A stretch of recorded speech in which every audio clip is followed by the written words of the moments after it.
Chief of Staff General Gregorio Katapak ang pagpapanatili ng kapayapaan at kapakanan ng taong bayan. Sinabi ito ni Katapak sa kanyang talumpati sa anibersaryo ng Hukbong Sandatahan ng Pilipinas. Samantala, binigyang parangal ni Pangulo Aquino ang 28 sundalo dahil sa kanilang katangi-tanging serbisyo. Si Waywaya Makalma ang ating tagapagbalita. Sa ika-79 na anibersaryo ng Hukbong Sandatahang Lakas ng Pilipinas, ipinagmalaki ng ama ng AFP ang lahat ng mga sundalo sa bansa. Mula sa mga sundalong tumutugis sa mga terorista sa Mindanao hanggang sa paglilingkod serbisyo sa Visayas, lalo na sa mga sinalanta ng Bagyong Yolanda at Ruby.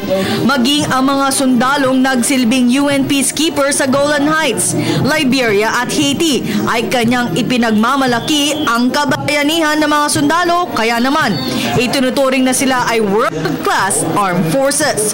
Kaya naman nangako si General Gregorio Katapak bilang ama ng AFP sa publiko na pananatilihin nila ang kapakanan ng taong bayan bilang kanilang tagapagtanggol at mapanatili ang kapayapaan. May I be allowed to address every soldier, airman, and sailor of the Armed Forces of the Philippines.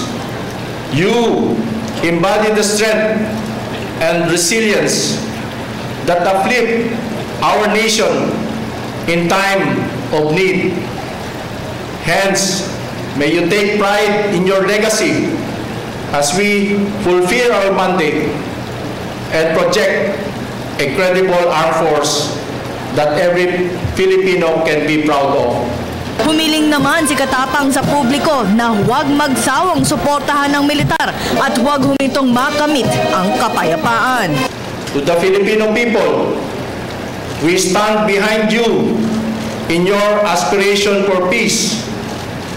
We ask the Filipino people to continue to give us your unrelenting support as we continue to march to progress and prosperity for our country and people.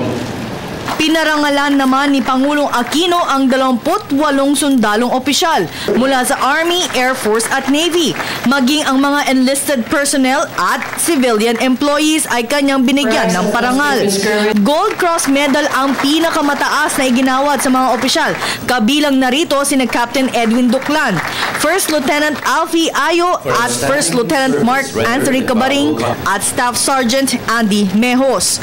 Habang iginawad naman kay Major General Oscar Lactao at Brigadier General Alexander Balutan ang Philippine Legion of Honor. Nagbigay rin ng Outstanding Achievement Medal, Distinguished Conduct Star at iba pa. Highlight naman sa parada ang mga Filipino peacekeepers na kung saan sa nakalipas na taon ay ngayon lang ibinida ng AFP ang United Nations peacekeepers at maging ang kanilang mga assets. Ito matapos makapaglaban ng mga sundalo sa mga Syrian rebels sa Golan Heights na humantong pa sa standoff ng ilang araw nitong nakalipas na Agosto.